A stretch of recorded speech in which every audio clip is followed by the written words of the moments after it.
Hey there, this is the One Boom, and welcome to another informal Modern Warfare 2 weapon review. Now, this weapon might go through a lot of changes tomorrow. As I'm recording this, tomorrow starts Season 2, but hopefully everything I say here will still be at least mostly relevant by the time this video comes out. I probably should be holding off, but I don't want to. I want to talk about the Icarus 556, and the reason is, I watched a Grand Thumb video about the Fight Light belt-fed platform, and I just really wanted to talk about the Icarus in this game because that's what it's based off of, the real-life Fight Light. This is a belt-fed LMG built onto an AR lower receiver, and for that reason, it's pretty sexy looking, and the game translates this into it being the lightest LMG out of the bunch. If you stay away from LMGs because you don't like how heavy they are, or you don't like that to make them light you have to ruin the recoil pattern, the Icarus is for you. If I had to take an LMG into DMZ or onto Invasion or Ground War, anything with a larger map, I would want the Icarus. Mostly because I want to be able to traverse large, areas without having to be completely bogged down by the weight of the heavier light machine guns. Now, this is especially true for DMZ. Now, you might think that for DMZ, you'd want a heavier damage LMG for the longer range engagements, but I don't know, it's just my personal thing. I want to be able to move through open territory without having to swap to a secondary. What I love about the Icarus, I don't feel like I need to sprint with a secondary when I have it equipped. The Icarus does just fine on its own, and that is why I enjoy using it. If you're landing your upper torso shots like you should be, or even mixing in some headshots, you have a 4-shot to kill weapon. And mixing in a headshot in closer ranges will reduce your shots to kill to 3. So if you're getting headshots in around 25-ish meters, you could be getting a 3-shot kill. And at the rate of fire this thing fires at, it's not bad. This thing fires at 779 RPM, quite fast. It is the second fastest firing LMG next to the RAP-H, but of course with much higher mobility. Now the only problem is that you are going to burn through your 75-round magazine pretty quick with this gun's rate of fire. I hate to say it, hate to tell you, hate to be the one to share that information, but you're gonna almost always need to have fast hands on the Icarus in my opinion, because the reload isn't exactly short, and you're gonna be burning through your 75-round mag pretty fast. And if you use the larger magazine to bump yourself up to 100, you start to lose a lot of the reasons to use the Icarus. In my opinion, the moment you put on a 100-round box mag, you either have to make a bunch of other, changes around the gun that are going to hurt its performance in other ways, or you then just might as well use a different machine gun. You're looking for, huge volleys of fire. That is likely a job for another LMG. You have to see the Icarus as an LMG AR hybrid. You're not supposed to suppress people for a minute. You're supposed to have an AR that's a little heavier, but packs a little bit more of a punch, and will obviously put more rounds downrange.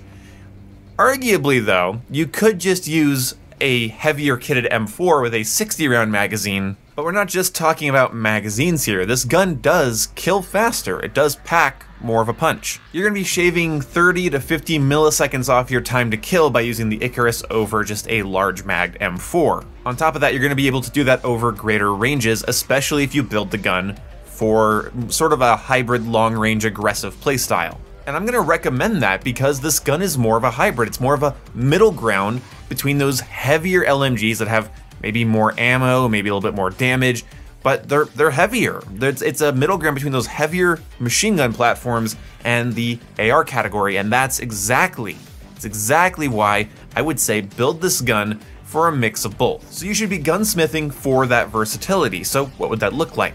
Now, a lot of you are going to say go with a red dot or just use iron sights, but I kind of disagree. I feel like using the X10 Angel or the SC Holotherm is a little bit more preferred, something that can read a range or highlight an enemy. This is an LMG after all, and a little bit of extra information could be kind of nice. Also, a hybrid optic isn't a terrible choice in my experience with this weapon, because again, if you're playing Ground War, Invasion, or DMZ, the ability to mount this LMG on a wall, use a magnifier scope, and shred people at a distance, that's a powerful tool. I know a lot of people don't like the aim down sight speed reduction of using a lot of the optics, but I would say get a little creative with your optics when you're sort of using a specialized weapon. In my opinion, the LMG is more of a utility tool than just another AR.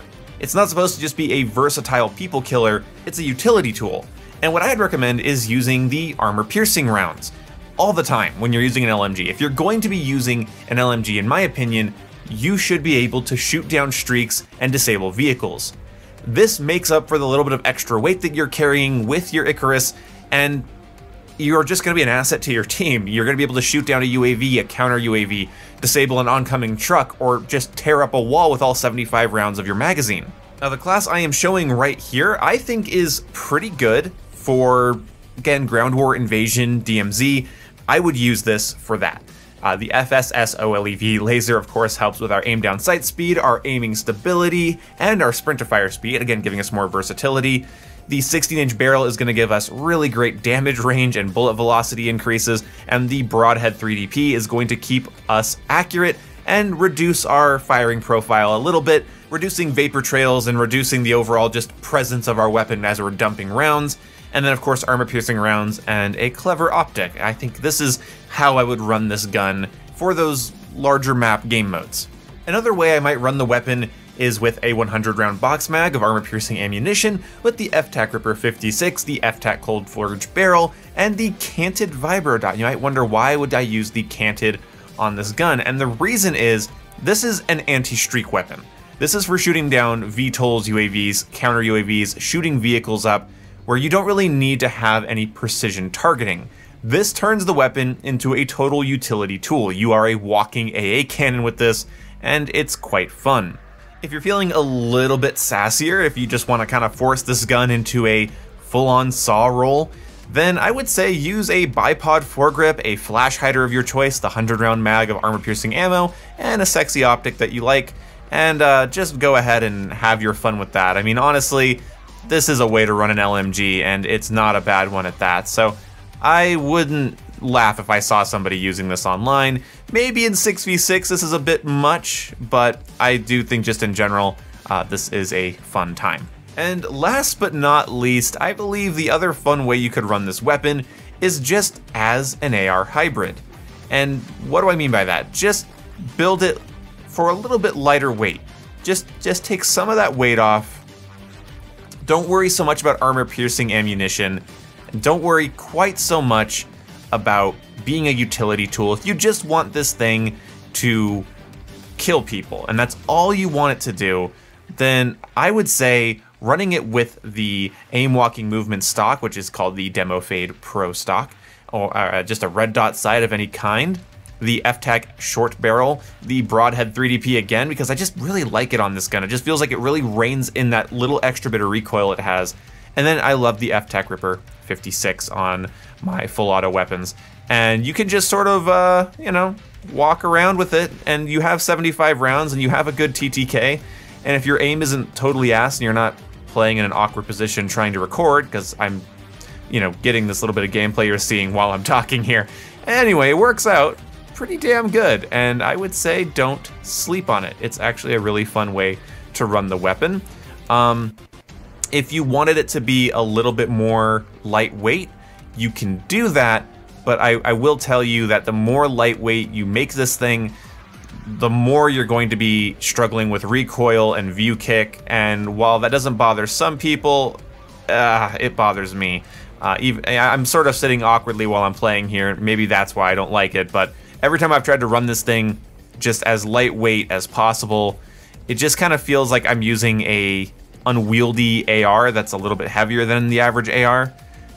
Just because it's light for an LMG doesn't mean it's light. So those are my opinions on builds. That's my opinion of the weapon. It is a versatile hybrid utility tool, and when you use it that way, I feel like your squad's gonna like you. Call of Duty doesn't have classes like Battlefield does, but I believe when you pick an LMG, you should pick an LMG because you want to help out your team in more ways than just getting kills.